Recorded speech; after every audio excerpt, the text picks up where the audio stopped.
Hi, I'm Serenity Cox. I'm Bobby and Micah Cox's mother in Mrs. Eli's kindergarten class. I'm going to read Chapter 6 of The World According to Humphrey.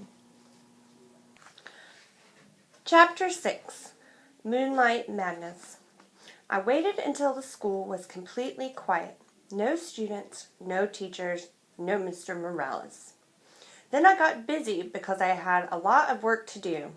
Big work for a small hamster. First, I took the Moonlighters Club clipping out of my notebook. Holding it in my mouth, I opened the lock that doesn't lock and scurried across the table. Getting off that table was still a problem. I grabbed hold of the leg and slid down as I've done before. It makes me feel a little queasy in my tummy, but it would be worthwhile if I could get Aldo a girlfriend. I hurried over to the big machine, which was very, very high off the ground. It seemed impossible for me to get up there, but I had it all planned out in my mind. Crawl up the wastebasket. Oh, I didn't know it would sway like that. Leap over the seat of Mrs. Brisbane's chair. Whoa, slippery. Crawl up the rungs to the chalkboard tray behind it. Along the chalkboard tray to the bookcase. Then the hardest part. Dive from the bookcase to the overhead projector cart. If you ever try it yourself, don't look down. I was practically home free, but I still had to get up to the lit part. Still holding the newspaper clipping in my mouth, I grabbed on to a big screw sticking out of the side and pulled myself up. Then I reached up as high as I could and just barely managed to touch the top. Good thing I've got big muscles. I was able to pull myself up. I was there. It was like climbing Mount McKinley, the tallest mountain peak in the United States. Just ask Mrs. Brisbane. I quickly pushed the switch. I wished I had some sunglasses because it's suddenly surrounded by blinding light. I was like being inside of a light bulb. I took the newspaper clipping out of my mouth, carefully laid it on the flat glass. Then I looked up at the wall and no! Up on the screen was a picture of a car. And behind it, there was jumbled up backward writing. I realized I must have laid the clipping on the glass upside down. I quickly turned it over, and there it was.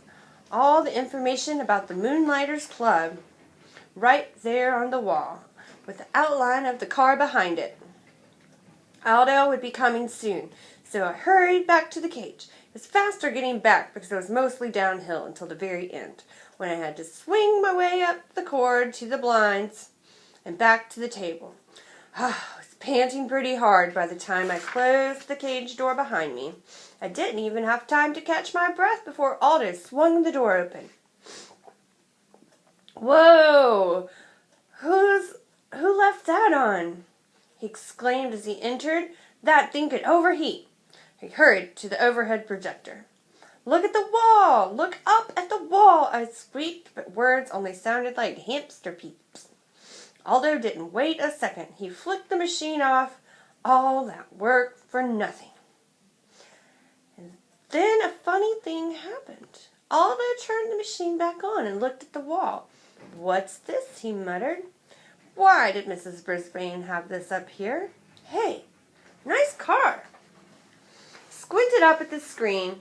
Look, Humphrey, the Moonlighters Club for people who work at night, like me. And me, I thought. I was still quite exhausted from all that effort.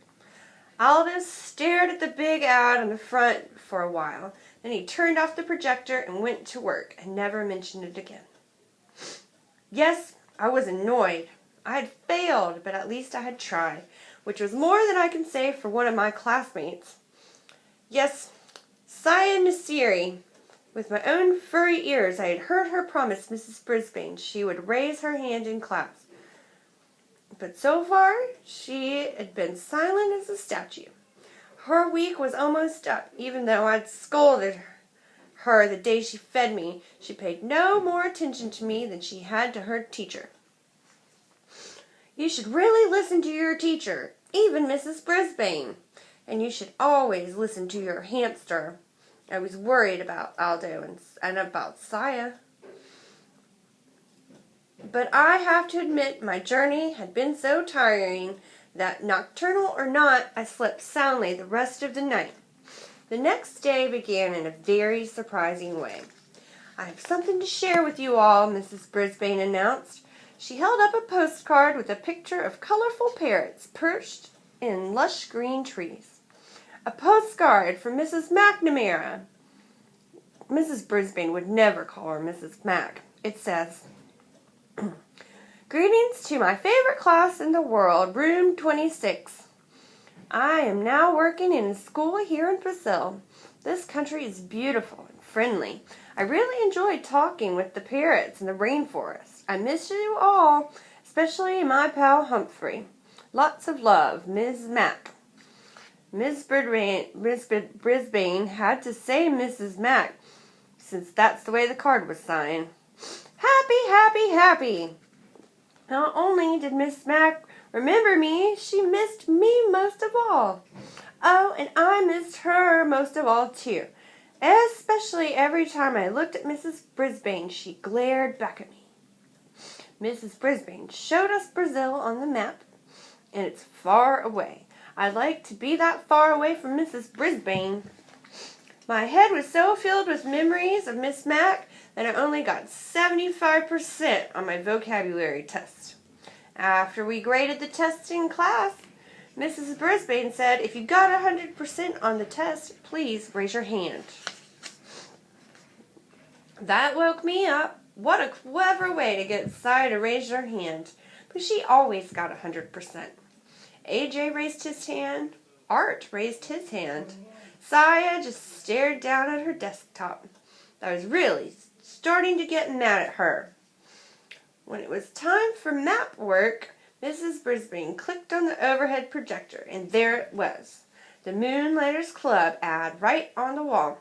Mrs. Brisbane wrinkled her nose, picked up the paper, and looked at both sides.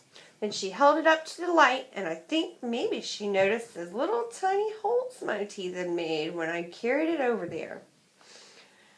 Mrs. Brisbane looked over at my cage and wrinkled her nose again. And she crumpled the paper and threw it into the wastebasket. She's smart, but she is also mean. She's not the only one.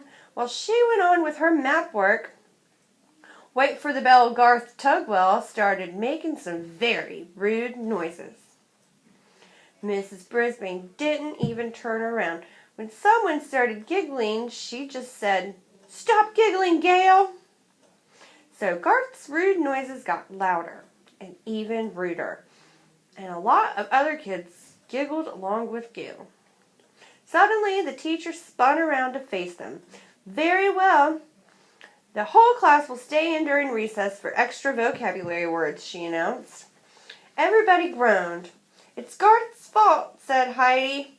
"Raise your hand," Mrs. Brisbane snapped back.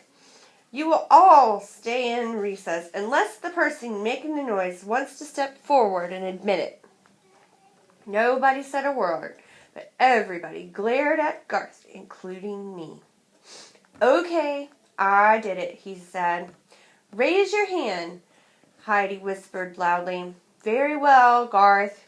You, Heidi, and Gail will stay in during recess," the teacher said firmly. Heidi and Gail protested until the bell rang. All three of them stayed in during recess. Instead of making them do extra vocabulary words, though, Mrs. Brisbane let them rest their heads on their desks. After, she lectured them about their behavior, of course. All this commotion made me a little hungry, and for some reason I hadn't been fed yet, so I decided to squeak up for myself. Mrs. Brisbane turned and pointed at me angrily.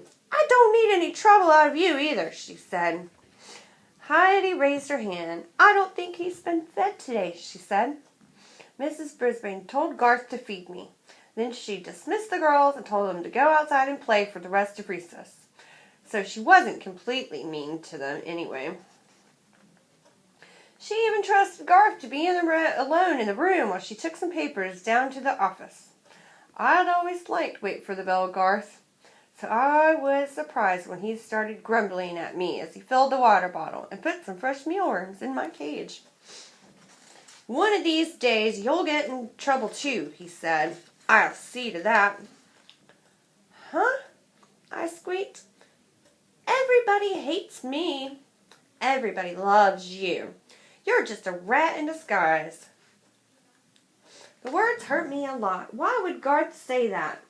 I mean, sure, almost everybody does love me, but I don't make rude noises and get other people into trouble. I was still pondering Garth's behavior when my classmates returned to room 26. Mrs. Brisbane must have gotten rested up over recess because she greeted them with a smile. "I have a surprise for you," she told the kids. Surprises always get the class's attention. They think surprises are always good. However, I know that surprises can sometimes be bad, like the day Mrs. Mack left me forever.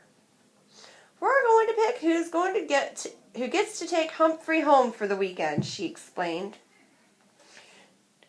"Now, you all know whether or not your parents gave permission for you to bring him home.